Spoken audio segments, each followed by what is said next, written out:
Let's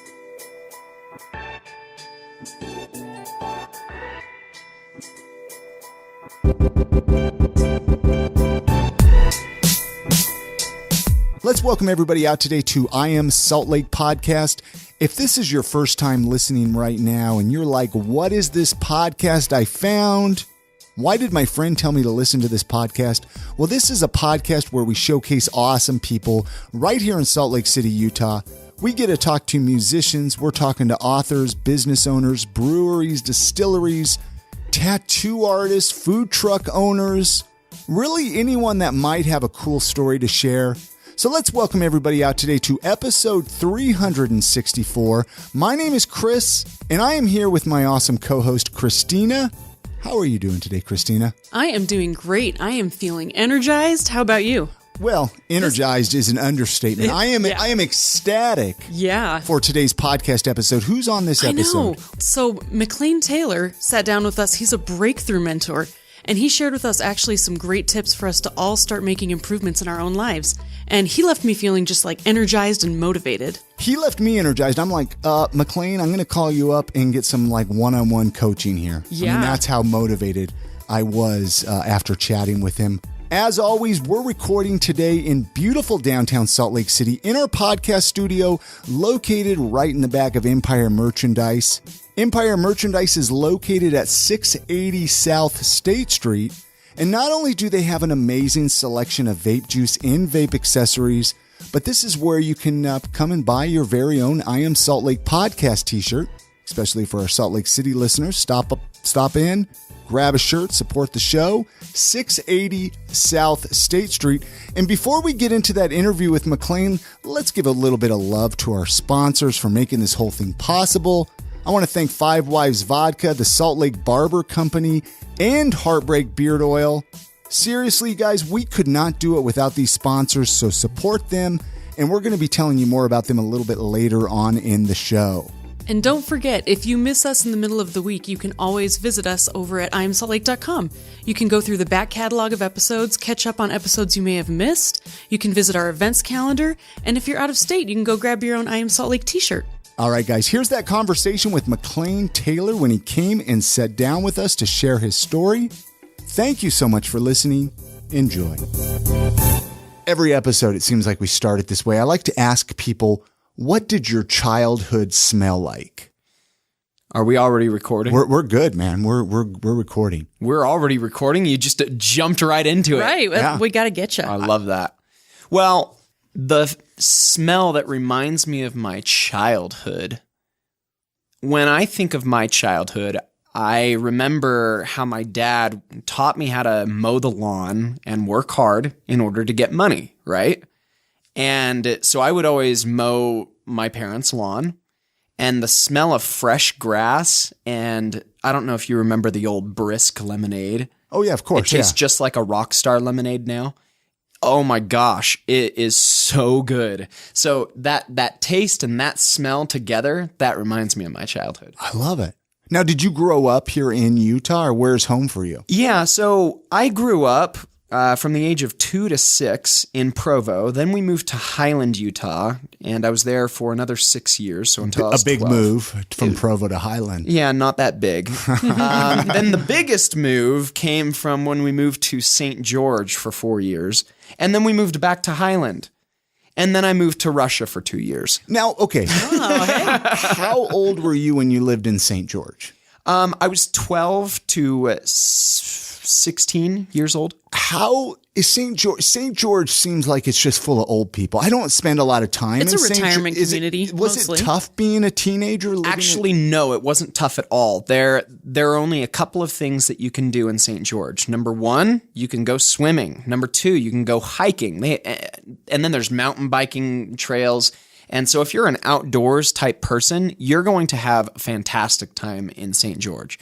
The next thing is everybody goes to, I don't remember the name of it. It's the Electric Theater or something like that. In St. George? It's in St. George. And people would go to concerts. They would go to dances. I think one of my favorite things to do, just because of the culture was to go to a steak dance. And that's where I started meeting women, Of course. I did the same thing, man.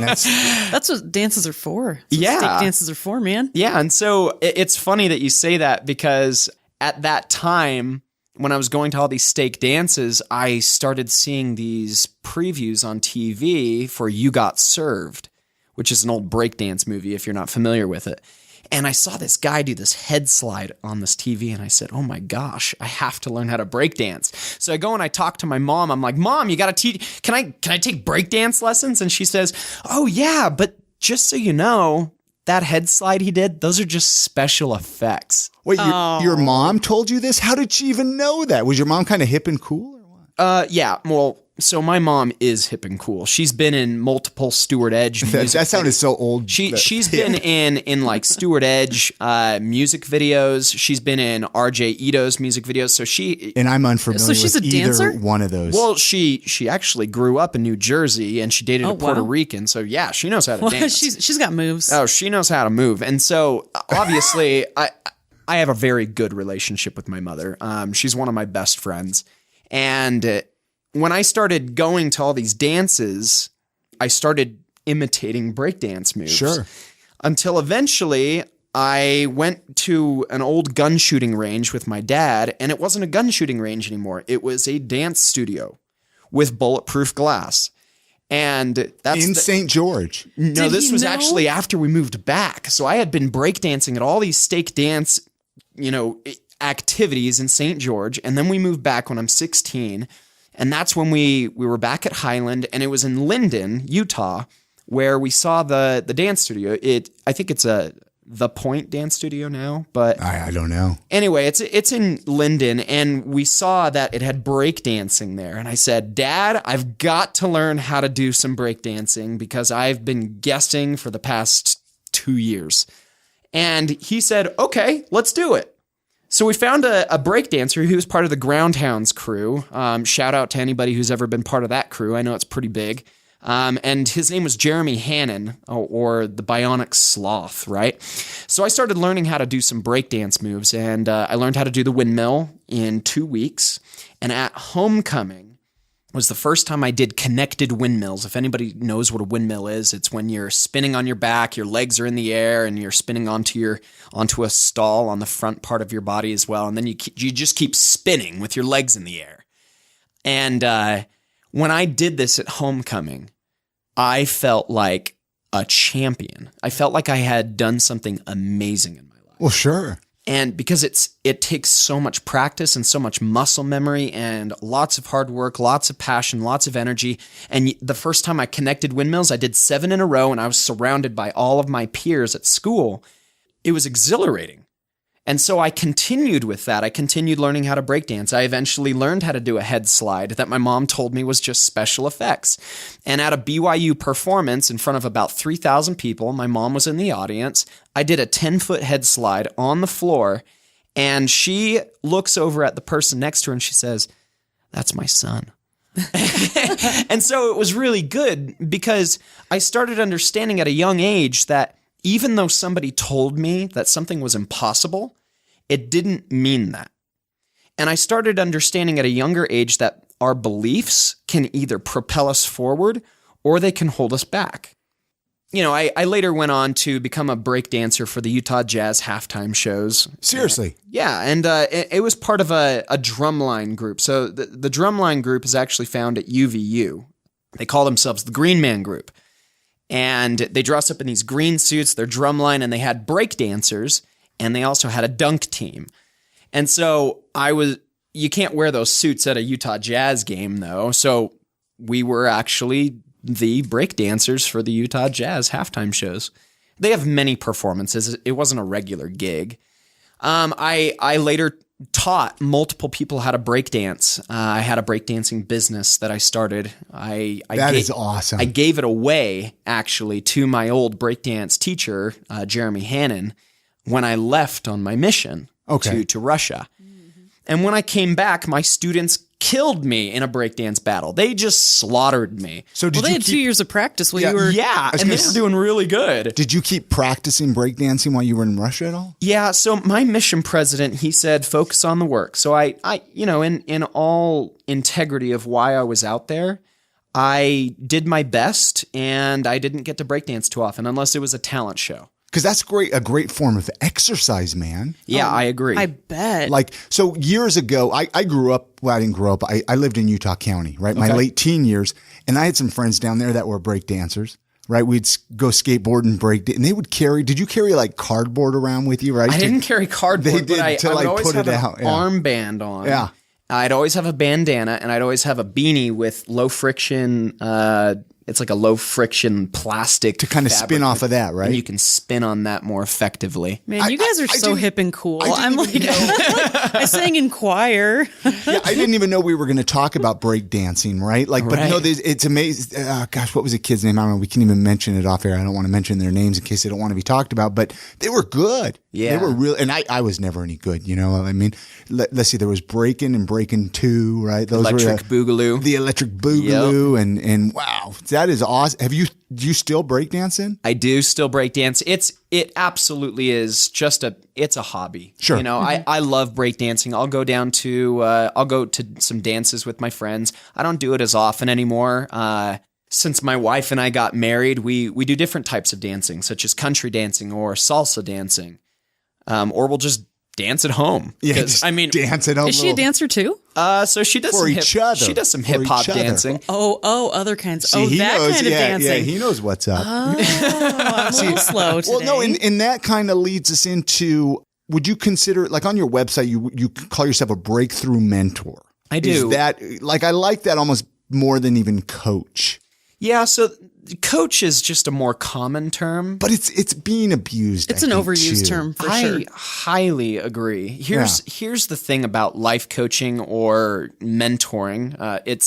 They're essentially the same thing. Sure. Right? But mentor sounds better in my opinion. Mentor sounds like you actually care. That's why, well, here's my logic, okay? With everybody's journey in life, at some point we hit rock bottom in some way or another, right? And when we hit rock bottom, just like Luke Skywalker or Hercules, you got to find a mentor, somebody who can train you, somebody who can coach you.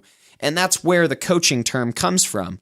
The old terminology for it is a mentor. It's just Tony Robbins has made it very clear that life coaching is the typical terminology that it goes under.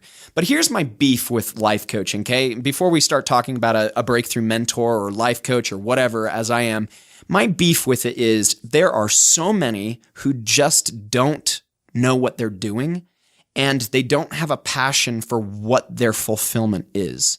They are in it for the money. They are in it because they don't have to get a qualification for it, and you don't have to get a degree to be a life coach. And they don't care about the people. They care about them getting money in an easy way, and they'll usually have a lot of people just hanging on after they've invested a bunch of money. That's a problem. Oh, absolutely. Because there's good coaches out there too. There's fantastic coaches out there. We've talked often about, like, how do you even know who to look for? Like, what to look for in a coach? How do you know who's good, who's not good? I mean, you could throw tons of money away just trying to figure it out. You can. And there is a lot of risk because there's no real actual degree for it. I mean, there is a life coaching degree, but I'm telling you, that's not where you're going to get your chops. That's not where you're going to get really good. Here's what I will say makes a really great coach. Somebody who can consistently love doing what they are doing, and they do it for a very long time. They'll probably even give you the first couple of sessions or maybe the first session for free. These types of people, if they've done that long enough, they have honed their craft. They've gotten really good through practice. And that's ultimately what's going to make a great coach or a great mentor in anything. They have to practice what they preach in their own life, and they have to practice using the skills with everybody around them. They've just got to get better at it. But how do you know somebody is doing that? So that's a good question. Post a lot of pictures on Facebook. Yeah, no. You can ask them a couple of questions about their industry, and if they don't know what they're talking about or if they get stuttered by it, That's one sign to be able to tell. Something that I do when I personally look for a coach. Now, keep in mind that my coaches are on a much higher level than where most people would start. Sure. You know, for instance, I was recently invited, and it's an invite-only group, into Brendan Burchard's mastermind group. I love Brendan. Brendan's a great person. Yeah. And I'm going to be working very closely with him and about 75 other individuals in a very, very close-knit environment. Rachel Hollis is also part of that group. Lewis Howes is part of that group. I am also part of that group. So something that's important in my mind is who is coaching that coach? Who are their coaches? And how do you find that out? You ask them. Okay. And then you maybe do a little bit of research on that. You ask them, what do they coach about? If they are getting coaching from people who don't have chops, there's a good chance that they're not going to know what they're doing, that they're going to have very basic coaching. Here's what makes a great coach and what makes an all right coach. An all right coach, if you go to him, for instance, here's a personal problem that a lot of people in Utah have, is pornography, right? If somebody says, oh, I need help overcoming pornography in my life, and the coach says, okay, you just need to stop looking at it. That's not going to be nearly as effective as saying, okay, the reason why you're stuck in addiction in the first place is because you had an emotional, traumatic experience, and it can come in many different levels, but it was enough for your body to say, I need to disconnect from that painful emotion, and I need to manage the stress that I'm feeling from the emotional trigger. And by doing that, you go to your limbic system, which is attached to fear and anxiety. It's attached. I mean, do you see where I'm going with this? I do, yeah. You go way more in depth. When a person is disconnecting and they're going to their limbic system, sex drive is one of those parts. Hunger is also part of that. Yeah, yeah. Are you seeing how this is attached to certain forms of addiction? I love both. Yeah, absolutely. I mean, it's a good way to relieve stress, but it can become something that consumes a person's life. That is where addiction is born. It's born in the disconnection from a person's emotions. Now, how do we help a person to reconnect to that? That's what a great coach will do. I love it. That's what I do. I help people in that kind of an area with addiction. That's one area that I help with. And that's because it comes from traumatic experiences like divorce, which is my main target audience. Let's actually take a quick break, play a message here from our sponsors. This is a great point to take that break because then I want to jump right into your mentoring and all that. So hang tight. We'll be right back. All right. It's that time of the podcast where we take just a couple of minutes, tell you about a couple of our sponsors. One thing you need to remember, when you support our sponsors, you are supporting the podcast. All right, this episode of the podcast is sponsored by the very delicious and the very local Five Wives Vodka. The next time you head on over to the state liquor store, pick up a bottle of Five Wives Vodka. The next time you head on over to your local bar with a buddy, remember to ask for Five Wives Vodka by name. Let's make Five Wives Vodka the I Am Salt Lake drink, guys. I'm serious. Let's do that. 2019, this is our goal. They actually have 3 different flavors. Christina and I are going to tell you about them. We love talking about them. Who doesn't, right? They have the original Five Wives Vodka. This is made from Utah mountain spring water. It's 100% distilled corn spirit, and it's gluten-free.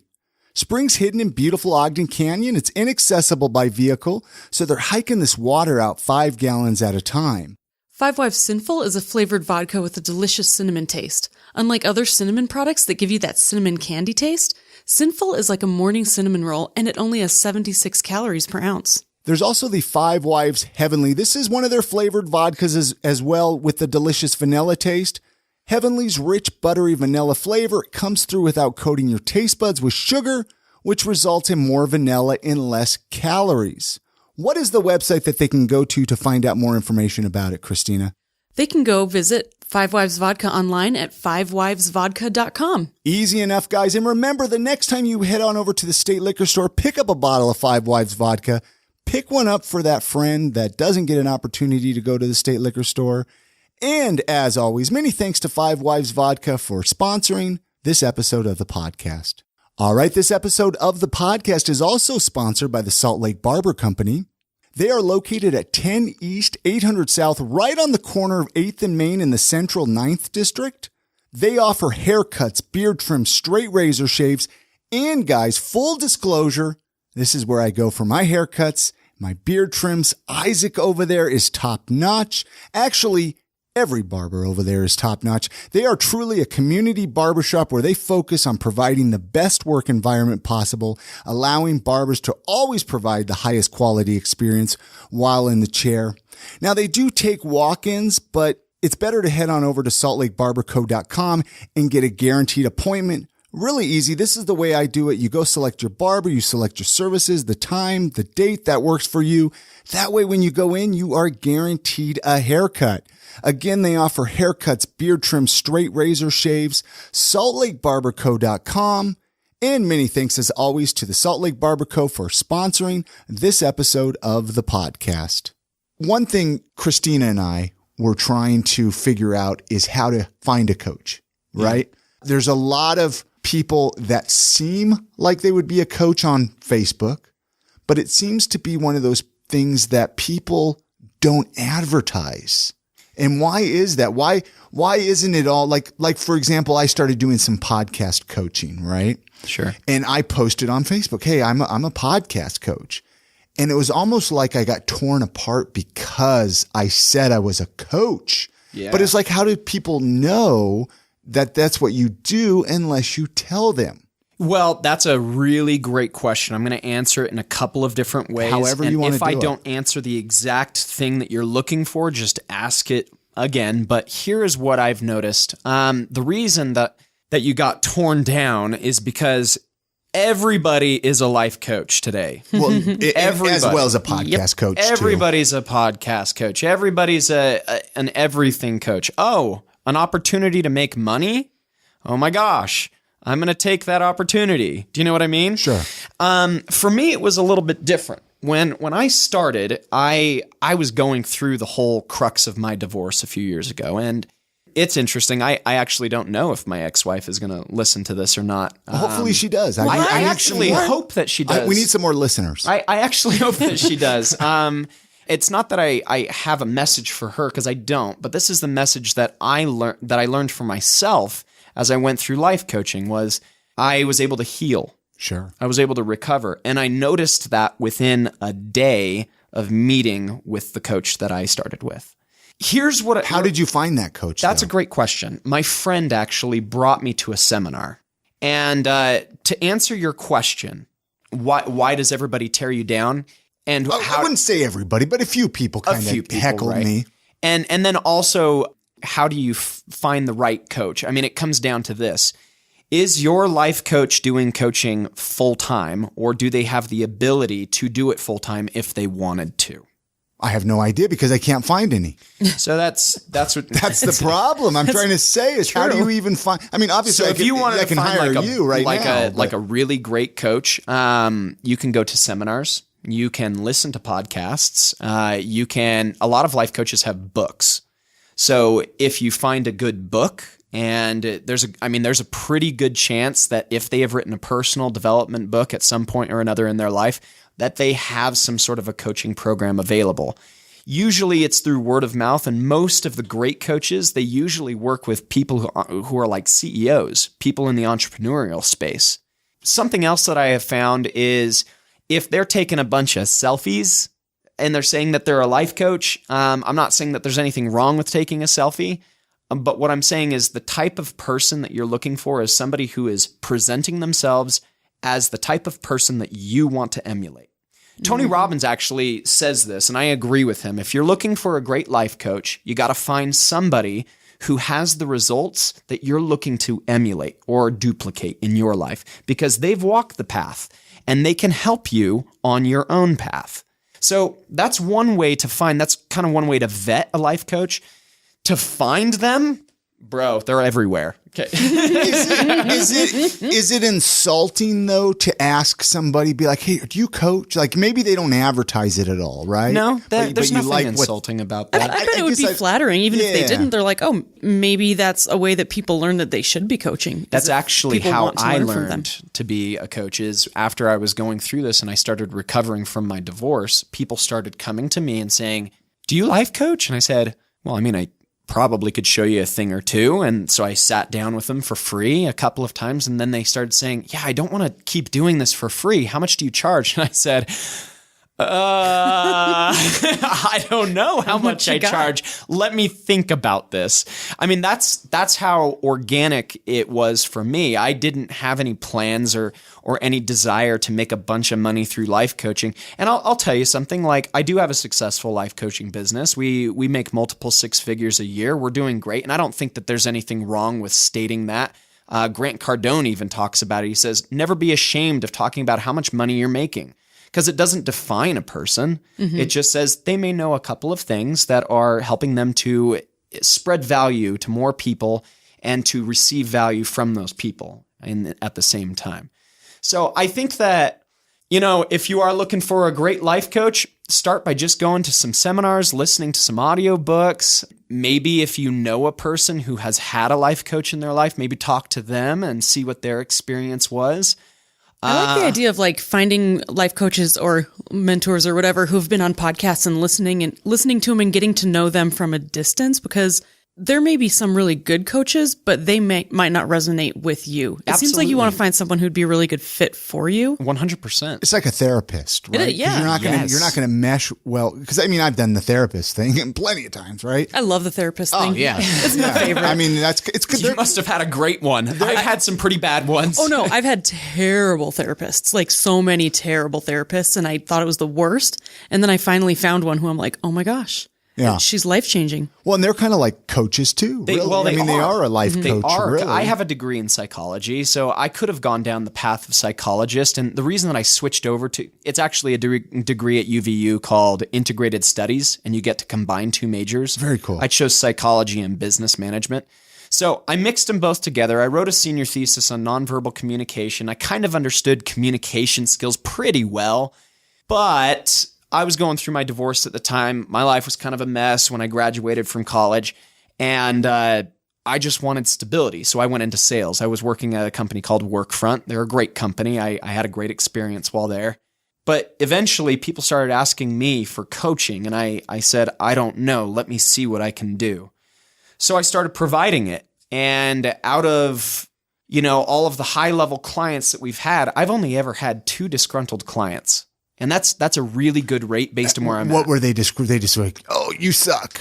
Well, it wasn't the right fit for them because, and I love both of these individuals, okay, and I'm not going to name them. However, there was a lot of work to be done, and the work was not done.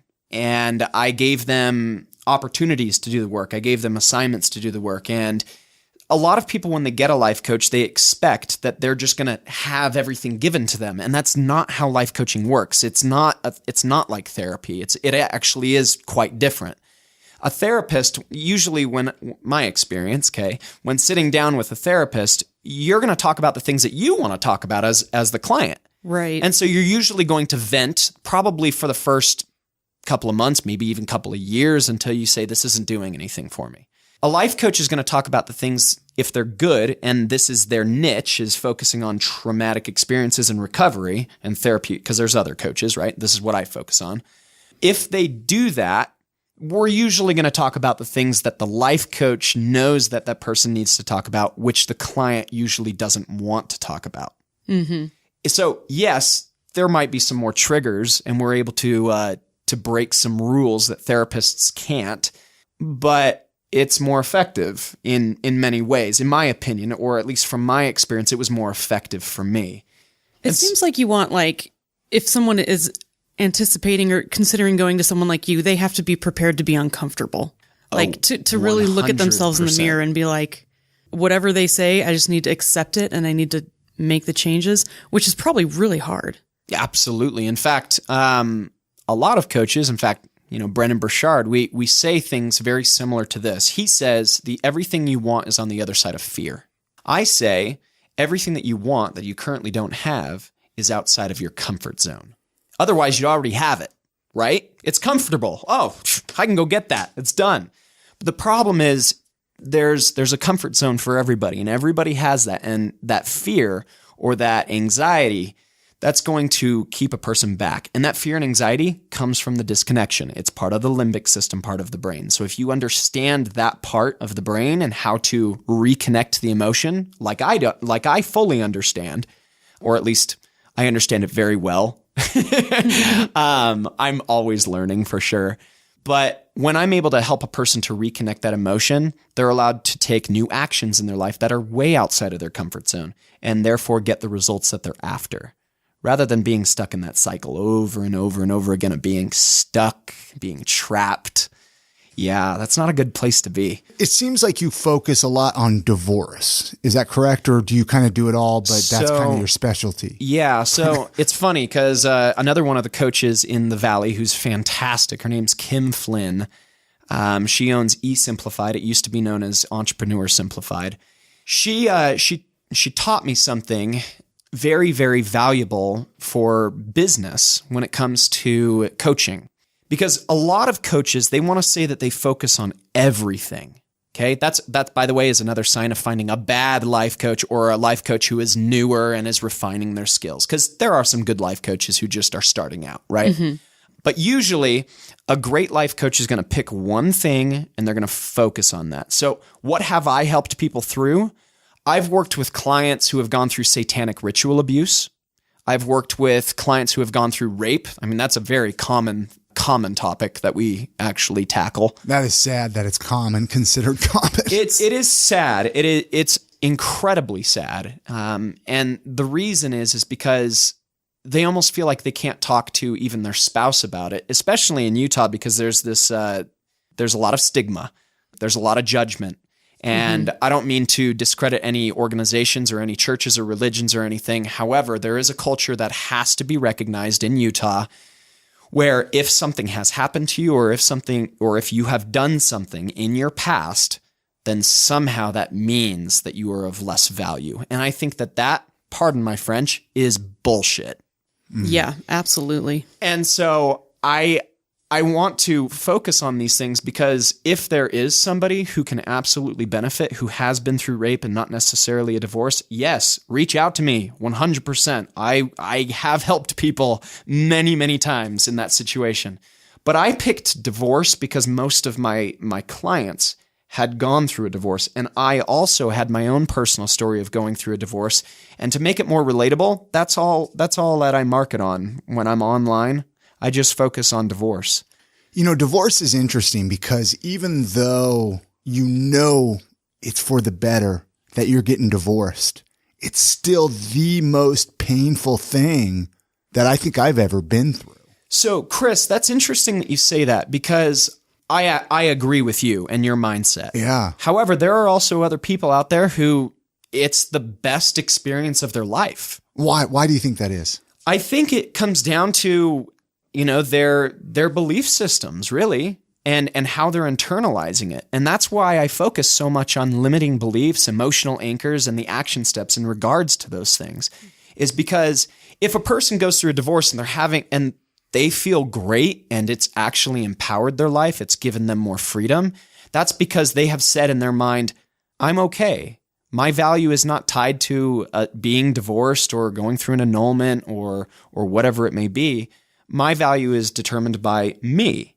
Whereas you have a lot of other people who go through a divorce, correct me if I'm wrong, but you probably told the same victim story over and over and over again after your divorce. And it probably was such a refined story that you told it 100 times the exact same way. That's how it was for me. Yeah. Because I had this belief system that, this all happened. I did everything in my power to keep it together and to be committed, to be a good husband, and it didn't work out. Right? Yeah, well, exactly. And therefore, on paper, it looks like, I did everything right, whereas there were some other things on the other side that happened, right? And we believe that happened because they didn't like us or they didn't want to be around us.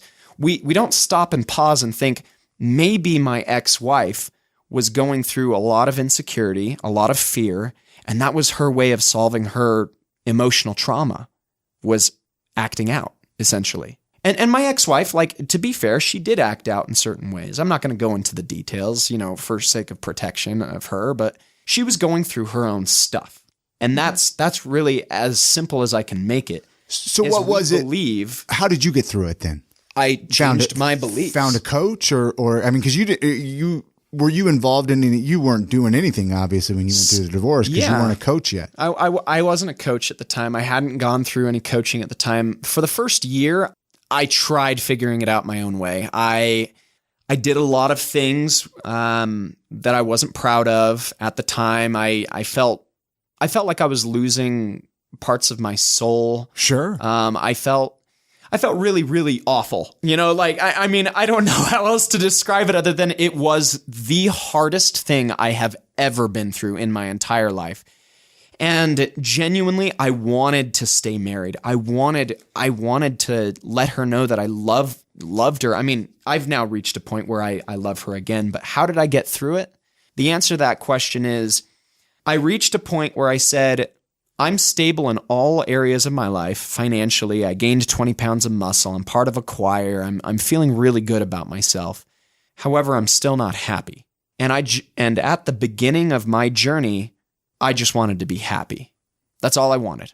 So that's why I tried other things that I wasn't necessarily proud of, is because I was trying to be happy. I was trying to find happiness another way that I was taught growing up, because here I was, this good little Mormon boy, I went on a full-time mission. I served honorably for 25 months, came back, got married in the temple, and here I'm thinking I'm going to have a happy marriage for the rest of my life. And then 3 months into the marriage was our final separation. Yeah, that's how long my marriage was. Oh, wow. So it was pretty quick. So it was like you have all these expectations and you go up this like motorcycle ramp and you're going flying up into the sky, only to realize that 3 months in, there is no ramp on the other side and you're going to crash and burn. Where some people have a down ramp, I didn't have that. And so the emotional heightenedness, it was traumatic. Whereas some people, they can take 15 years and they know after the first couple of years that they're going to get divorced after their kids grow up. Like, I've talked to so many people about this. And so by the time that they get a divorce, they're like, yeah, I went through all my trauma during those 15 years. I didn't go through it during the time of my actual divorce. See, and that's what's interesting to me listening to you guys talk. I think I might be wrong, but to me, it seems like that men seem to have a more difficult time with it. Like, by the time a relationship gets to a divorce state, this sounds terrible, but generally the woman has gone through all of the trauma and is like, okay, now I'm done. It's interesting to listen to your perspective as men, because I've had a very different conversations with women, and I've been through a divorce. Yeah. And you were stoked on you. Well, I was you know what? I was at peace. Yeah. I was just like, I'm jealous of that, So this is exactly what I was talking about. Like, she went through exactly what I described pretty much, right? Yeah, exactly. I was just like, my value was completely in myself and moving forward and growing as a person. But you still got depressed. You still got sad, right? I did, but it wasn't for those reasons. I had depression and anxiety because I couldn't truly break away, right? Like, I just wanted to move on and grow. Break away from that marriage. Yeah. Like, it wouldn't stop coming after me. Sure. So it's very interesting to but listen to the male perspective here. You have to disconnect from that. That has to come within yourself, is how to completely disconnect from a marriage. You're right. And once you reach that point where you say, I'm willing to do whatever it takes to be happy, right? I mean, that eventually happens. Yeah, exactly. It's like the pain is outweighing everything else. Exactly. And that's how I actually describe it to a lot of people that I meet with is, in order for you to change, the way that your brain is designed is to go to the path of least resistance. It's going to find the path that is the least painful, right? So if the pain of staying the same is greater than the pain of change, that person will change every single time. And that's what it came down to. I said, the pain of staying like this, even though I've got a great job, I'm decently built, muscular wise, I'm feeling good, I still wasn't happy. And so I said, something has to change. Mm-hmm. So my friend invited me to a seminar, and I went to the seminar, and they had one of those rah-rah fests where everybody starts jumping up and down. Well, I made a breakdance circle, and they put on a bunch of music, and I started breakdancing. And so did my buddy, because we both used to be breakdancers for the Utah Jazz. That's why he invited me. Well, so anyway, the leaders of the group, they reached out to me, and they said, hey, can you teach us how to break dance? I'm Yes, like, please. no. I actually said Really? I'd be was like, not- I'll trade you for coaching Well, services. the reason is because I didn't realize what they were doing. I was just there for the Rah Rah Fest. Oh, okay. At okay. first, right? Yeah. He invited me to come meet these people. I started teaching these guys how to break dance, and then I found out that they had oodles of money. And I'm like, okay, what do you actually do for a living? And they're like, well, I made all my money through real estate investing. And I'm like, I'm not interested in real estate investing. And then he says, but now I help people to change their lives. And he grabs me by the shoulder. He's a big 6'3", like 220 pounds of solid muscle. He grabs me by the shoulder and he looks at me. He says, McLean, you are not meant to be working at Workfront for your entire life. You are meant to be on a stage. You are meant to be an author. You are meant to change people's lives because you've got a great story and you have a big heart. And I was like, what the heck did this guy just say to me? And that's kind of how I started learning. I started by having this great coach. I mean, he charges $250,000 a year, and he was hanging out with me because I was teaching him how to break dance, and then he would teach me certain coaching concepts. So I started getting a lot of value from that. Then I started investing into other coaching programs with other great coaches. And I'll tell you, not all of them are perfect. And so I took the things that worked and I modified them. I evolved them. I made them better for me. And then I threw out all the other bull crap that didn't work, right? Because nobody wants me to regurgitate crap. I want to take it, make it better, and I want to give my clients the best possible product that I can. So that's why I'm still, investing into coaches like Brendan Burchard, for example, is because I see the value in my own life, and I know I'm going to be able to translate that into all of my clients' lives, which means I have more happy clients. Exactly. And I think that's so valuable to look for someone for, like in anything that you're doing, someone who's continuing to grow. Yes. Like if someone has gotten to the point where they're like, nope, I'm the best, I know everything, I immediately distrust that person. I do. Don't you think you have to I only really trust people who will admit that there's always something more to learn. I think that's what's so attractive about people like Tony Robbins is because, and by the way, I love Tony Robbins. I don't agree with everything from Tony Robbins. Well, and if you do, I would wonder. I'd question. Right. I'd be like, what's up here? But I will say something. I love that he always has a life coach for himself. He always has, and he says everybody needs a life coach. Could you imagine being his life coach? I would be so intimidated. Actually, I would have a blast doing that because Really? here's the thing. All right, Tony, it's not tied. It's not at that point. It's not necessarily tied to money. It's tied to purpose. Mm-hmm. And when you reach a certain level of income, and this is something that I've learned in the past year, once you reach a certain level of income, money doesn't really have as much of an effect on you. It's not a motivating factor. It's not a motivating factor as much. At least it wasn't for me, but now it's purpose. I feel like it's my duty in understanding the concepts that I've evolved and that I've even created and I've tested and I've proven that work, that it's my duty to give that to the world as much as I possibly can. That's where I'm at. Oh, sorry. I was going to say, have you written a book? So I actually, because you were mentioning that your coach should write a book. Yeah. So I actually I partnered together with that coach that I was talking about, and we co-authored a book together, and it hit #1 bestseller on Amazon under a couple of different topics. Now, by the way, I'm going to be authentic and say that's not that hard to do. Okay, New York Times bestseller is much harder to do. That's in the future. That's a goal of mine. But I am a best-selling author, and I partnered together with a man by the name of Chris Crone. We don't do business together anymore, but when it came to this book, it was absolutely one of the most wonderful opportunities that I had seen in my business life up to date. And so we partnered together, hit bestseller through a very strategic marketing plan, and you can find it on Amazon. Just McLean Taylor, Chris Crone. It's spelled with 2 Ks, so it's Kris. What's the name of the book? The name of the book is Limitless. And so that was actually the name of the seminar that we were part of. I don't know if it's still going on. I know that he's evolved a lot of things in his own businesses. He's actually one of the 500 in Tony Robbins' big 100,000 inner circle. So he's doing a lot of things in other types of business. I know he's got some things in blockchain. I know he's doing some other things, but I partnered together with him on this, and I learned so much from him. And even though I don't necessarily see eye to eye with him on all things, including on business, I think that he helped me to change my life. And I want to do that. I want to be that kind of a person. I want to be able to help change other people's lives. Now, by the way, I didn't get all that coaching for free. Okay, I want that clear. I had to pay quite a pretty penny. Why are coaches so expensive? That's a great question. Because you know I actually have an answer. You feel like you need to charge a lot, right? Because you feel like, well, if I'm too cheap, people are going to think I'm cheap because every other coach is X amount of dollars.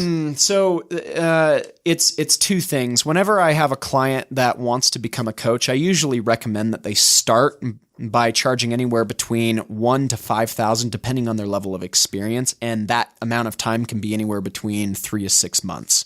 I don't like people charging a whole lot of money right out of the gate, just because they have to build up their own integrity within themselves, their own confidence of charging a certain amount of dollars. But the reason that a lot of coaches cost so much, by the way, Tony Robbins, if I remember correctly, for a half hour once a month for an entire year, so that's 6 hours total, it is $1 million to work with Tony Robbins. Yeah, I've heard that, yeah. And he has a 20-year wait list.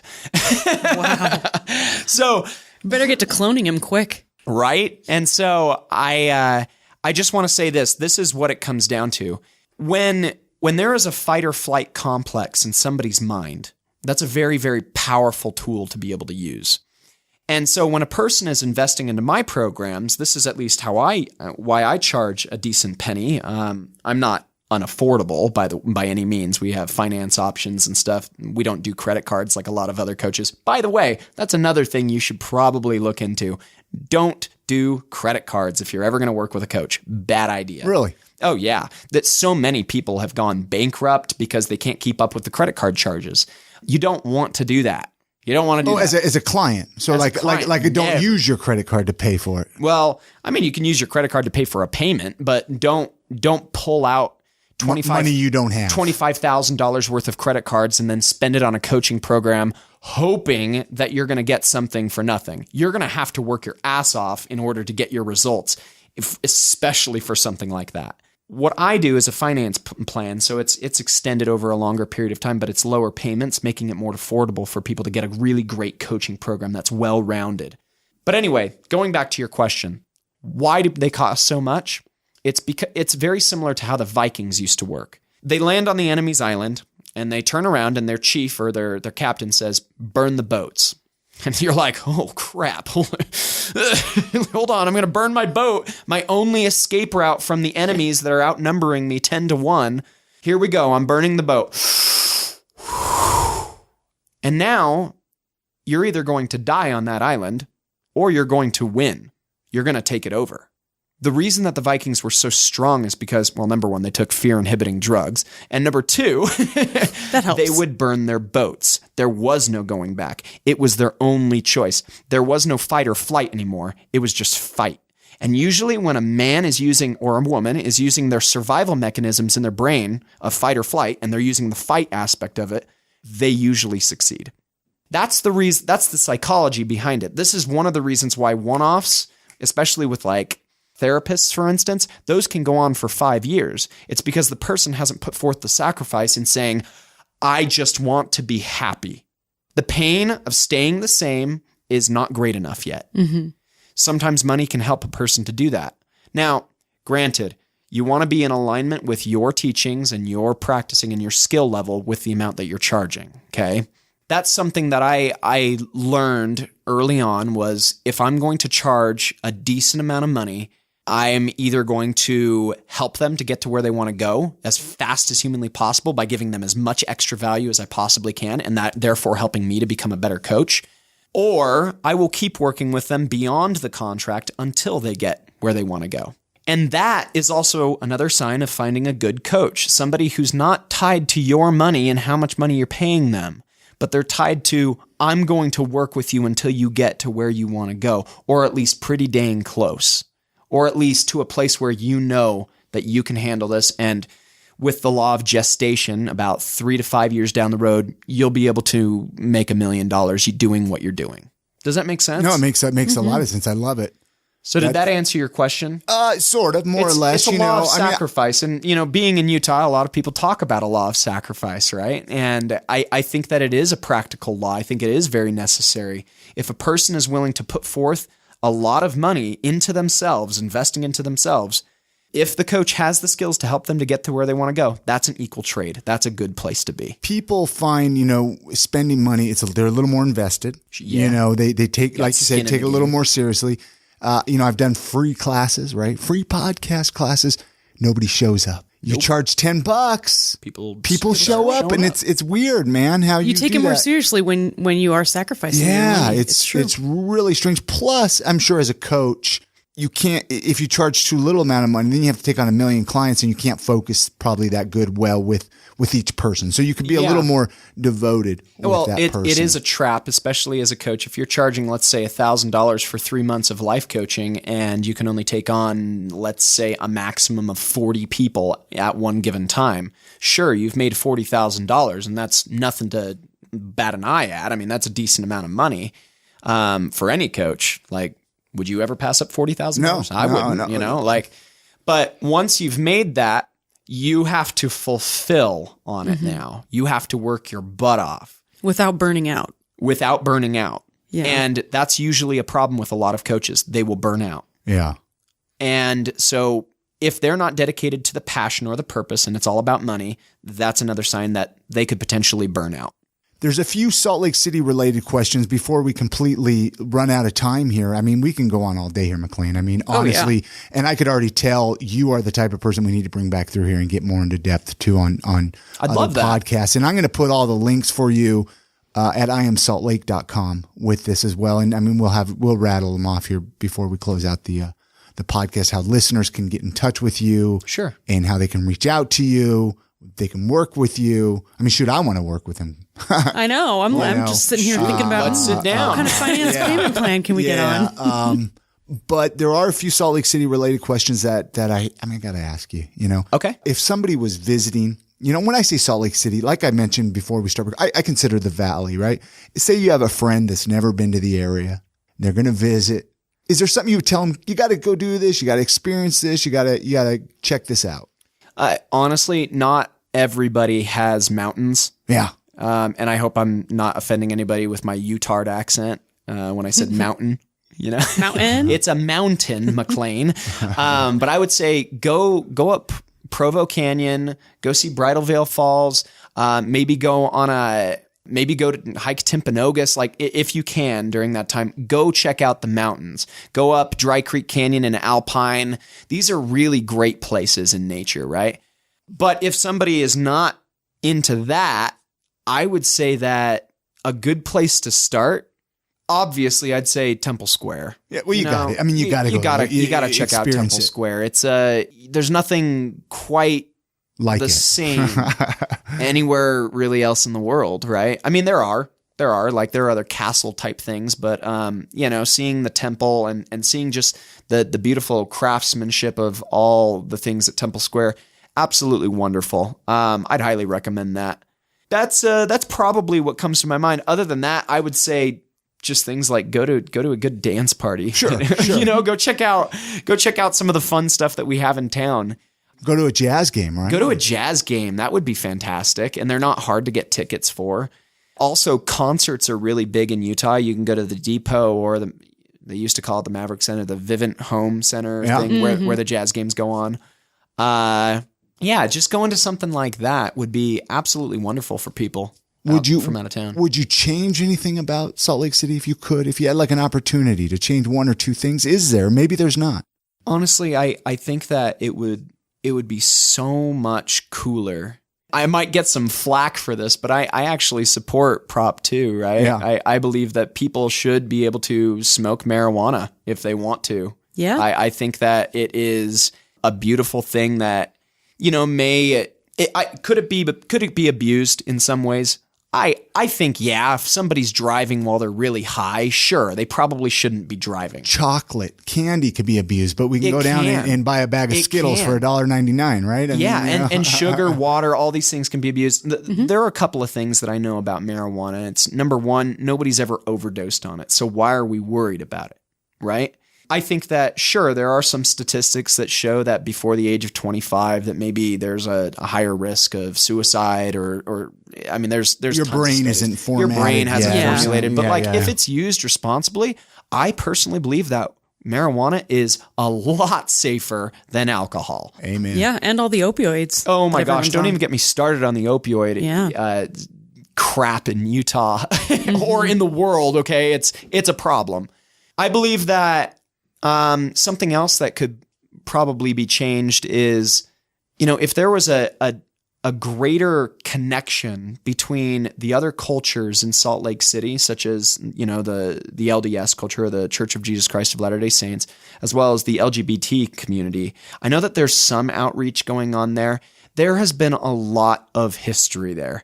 And I think that if we just show each other that we are all part of the same community, maybe we're not part of the same religion, maybe we're not part of the same belief systems, but we are part of the same community, and we need to be on the same page. We need to support each other and love each other, even though we do things differently. I think that it is ridiculous, the shame culture that is in Utah. And I think that it does need to be called out on. And I think that everybody who listens to this, let's just take it on ourselves and say, I am going to love the person that I disagree with the most. Maybe that is a Mormon for you. Maybe it is your gay friend. Maybe it is, somebody else. Maybe it's your parents. But you're going to still love them and support them in living their life to the best of their ability, because that's what you're doing as well. And I think that if we had more love and more acceptance even, and none of this, by the way, I'm going to point this out, none of this bullshit where it's like, oh, I accept you, but not your sins and your choices. And I'm like, bro, you're missing the point. The point is to love them and support them even in what you perceive to be their sins. That is love. It is full acceptance. Boom. I love it. Man, we should have... Mic drop, quick. Hopefully if people are sticking around this long into the podcast and you're still listening. Maybe you need to put something at the beginning that says, stay until the end. There's a fucking ramp or rant. Okay, pardon my French, but... Hey, I told you language wasn't a problem. It might be for some of your listeners. No. They've heard worse on this podcast. Jeez. What about favorite? Do you have any favorite places you like to go eat at? Favorite local eating spots? Oh my goodness. That aren't like McDonald's or Burger King, right? Like maybe a little more mom and poppy. Okay, so obviously Beto's, right? Beto's is fantastic. It's open late. Go eat a big freaking sandwich. Or burrito. It's amazing. The breakfast burritos. The breakfast burritos are incredible.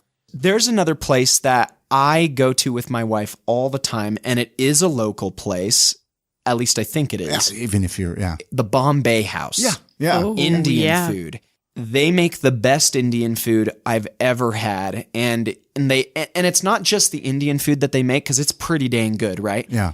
It's the atmosphere, it's the environment. And I've never had a mean waiter there. I mean, yes, they are, business related, but I'm pretty sure that it's a family run business, because I see the same guy there after 10 years of going to the Bombay House. And they're just effective. They're nice. It's just a great place to eat. Go eat at the Bombay House, but make sure that you go a little bit earlier, because there will be a little bit of a wait time. Now, what's your website? How can listeners reach out to you, McLean? Yeah, that's a great question. You can reach out to me one of two ways, actually one of three ways. You can add me on Facebook if I haven't hit the friend limit yet. The friend limit's the worst. That it is. I'm going to be creating an Instagram soon, so I'll probably send that information over to you so that you can post it so that people can read that soon and find me on Instagram within the next few months. But right now, Facebook is just facebook.com/McLean Taylor. And McLean is spelled McLean. And you can go to my website. It's McLeanATaylor.com. So that's McLeanATaylor.com. And you'll have like a little section where you can write me a message and it'll go right to my email. Or you can just email me at McLeanATaylor.com. McLeanATaylor@gmail.com. That's what I meant to say. I love it. And I'll put all that at iamsaltlake.com with this episode. So in case you're driving right now and whatnot, and you can't write it down, just head on over to iamsaltlake.com. Yeah, and I'll provide a link as well for the Amazon book. Okay. Or if somebody wants to meet with me and they want to set up something, usually at the first session, I'll hand out a free copy of the hard copy book that I have, and I'll sign it for you as well. And I really urge that with listeners. I try to urge that with every episode, is to connect with the people you're listening to, because that was one of the biggest reasons I created this podcast, was for all of us to be able to connect, right? Like, yeah. A lot of people don't know about you, but now they do. It's like, at least send them an email and say, hey, you know what? I listened to your podcast on I Am Salt Lake. I mean, I'm sure you would love to hear that. Yeah, right? I would absolutely love to connect with everybody who's listening to this. If I need to delete a couple of friends that I don't know, I mean, I might be able to do that. Yeah. Now, are you in our I Am Salt Lake community? We have a Facebook group. You should join it if you're not. That way the listeners can connect with you that way. I'll do that before I leave this studio. Yeah. We have a Facebook We'll lock group. the doors until you do. It's fine. We have a Facebook group that I want all the listeners to come into, because we like to chat in there about the episodes. But Christina has a question that she likes to ask at the end of every podcast recording, episode. And I'm expecting a really good answer. I know, I am too. You've set the bar pretty high. So would you leave us with one piece of advice for our listeners? Life advice. Can I give you 5 questions that will change your life? Let's do that. Yeah, is that okay? Yeah. So whenever my clients get triggered, or if they find themselves in a place where they're like, I don't know what to do, I always have them go through these 5 questions, okay? And by the way, these 5 questions are very, very effective if used properly. I recommend that everybody memorize them, okay? The first 2 have to do with emotions, okay? Number 1, what are the emotions that I am feeling right now? Number 2, why am I feeling these emotions? The last 3 are in regards to what you want. Number 3, what do you want? Number 4, what do you need to believe or perceive in order to get what you want? Number 5, what do you need to do to get what you want? And then I'm going to challenge everybody, whenever you use this, to immediately, as fast as you can, do that thing. Just a quick example of how it works. If I'm having, a hard time because I just went through a breakup or a divorce, right? Very relevant topic. What are the emotions I'm feeling? I feel betrayed. I feel anxious. I feel sad. Why am I feeling these emotions? Sometimes that answer might be a little obvious. I'm going through a freaking divorce, right? Or maybe it's my ex-wife won't let me see my kids as often, right? Well, okay, now that you've addressed your emotions and you have validated why you're feeling them, now you've got to focus on the things that are going to get you to where you want to go. Question number 3, what do I want? Well, I want to have a better relationship with my ex, even though we have gone through or are going through a divorce. Okay. Let's say that person is in the middle of divorce document signing. Like it's in the middle of the storm, right? Yeah. Okay. And then question number 4, what do I need to believe or perceive in order to have a better relationship with my soon-to-be ex or with my ex? Okay. Whatever. Well, if I were going through it, I'd say, well, I probably need to show her what my intentions are, why I'm behaving the way that I am. So if I need to believe or perceive something different, it's that there is a chance that she will listen to me. There's a chance that she will want to work with me on the same page. And then number 5, what do you need to do? I mean, I kind of answered that already by saying I need to communicate what my intentions are, why I'm doing something, and ultimately, I don't want to fight anymore. So what do you need to do? You need to communicate what your intentions are and where you're at in that relationship. And you may want to do it in a mature way if you want to have a good relationship with that person. So those 5 questions, I'm telling you, if you apply them, that will change your life. Perfect. I've had a heck of a chat, man. Yeah. Thank you for coming. I know we like I said a few minutes ago, we could go on 5 more hours, I'm sure, but we'll have to bring you back on. Yeah, and, I'd be happy about that. Do some catch up, and I want to get a copy of your book and read that. So maybe I'll read it next before we bring you back through. But thank you so much for coming and doing the podcast. Thank you. It's been amazing. Any final things that we didn't cover while we're still recording that you want to make sure blurred out real quick? Pretty much that we have an online course, and it is 39 videos that train people in all of the techniques of how to get out of these emotional depths of hell or these traumatic moments of our lives and how to recover very quickly and make better decisions, because people don't make decisions logically, they make them emotionally. And if you're cut off from your emotions, you're not going to be making decisions very well or at all. You will stay stuck. These skills have been with my clients, they have been proven, okay? I can't make a claim because I'm not a licensed therapist or anything, but with my clients, they have all seen massive results. I've helped people quintuple their income. I've helped people recover from divorce in a month, like very quickly. Wow, that is really quick. And we've done some amazing things with clients that we've had.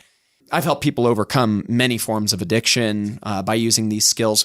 So anyway, the reason I'm bringing up the course is because this is something that you can get even if you don't have a whole lot of cash on hand, okay? We do payment plans. We want people to understand that it is better to get something than nothing at all. Absolutely. It is always better. So we've automated these courses. It's 39 videos with examples. We've written up scripts to make it very, very easy, very similar to how I pointed out those 5 questions. All of these different types of very in-depth breakthrough, they are scripted so that you, Chris, you could literally read these things to me or to yourself and get the same result that I would have with my high-level clients. I love it. It's amazing. And those are on the website. So those are not on the website. The course is something that if you are interested in looking into, you may want to message me or email me about that.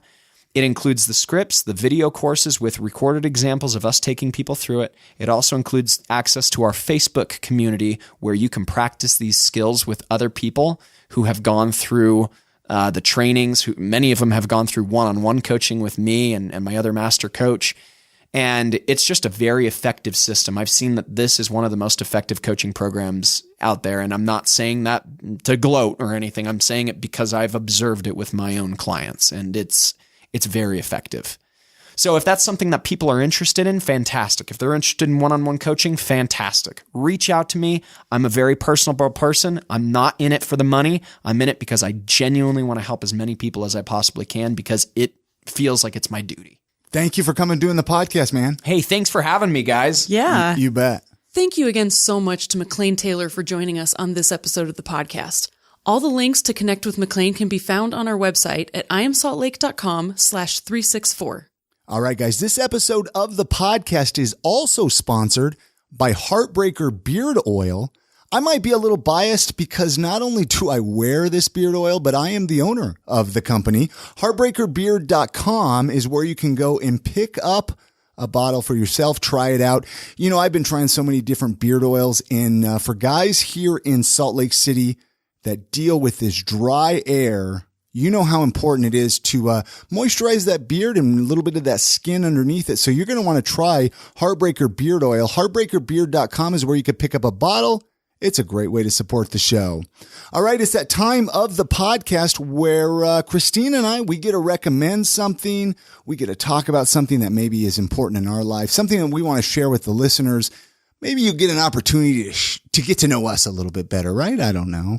I'm going to let you go ahead and give your recommendation first, Christina, if you want to go ahead and whenever you're ready. Hey, my recommendation is especially right now during the dry winter months, and if you're out west, grapeseed oil. What do? Just rub it all over your body? I rub it all over my body. Every time I get out of the shower, I put it on my face. I put it on I kind of, maybe borrow some from your collection. That's a beautiful visual. Keeps me naked longer, right? Yeah. Okay. Anyway, it's like so amazing. It's been my favorite thing this winter. My recommendation are the tea tree toothpicks. I meant to bring in the container when we recorded this. I keep it in my car usually. But the tea tree toothpicks, I know I pick them up at Sprouts. They're awesome. It's like $3 this container. It lasts forever. And instead of gum, I use this and my mouth feels refreshed. It's clean. Feels like I just brushed my teeth. I know it's a silly recommendation maybe, but I love them. It even helped me quit smoking cigarettes. Yeah. And it's cute because Lucy keeps trying to take them from you and put them in her mouth. So that's when I drop adorable. them on the floor or something like that. That's going to be it for this episode. Don't forget to thank our show sponsors, 5 Wives Vodka, the Salt Lake Barber Company, and Heartbreaker Beard Oil. You can send us an email and say hello at iamsaltlake.com, or send letters, packages, and magazine subscriptions to P.O. Box 4412, Salt Lake City, Utah, 84110. All right, guys, have a great week. I'm serious. Get out and enjoy the city when possible. I know it's hard to get out there with the snow sometimes, but get out and enjoy it if you can. Support local, and we're going to see you on the next episode. And good night, Grammy.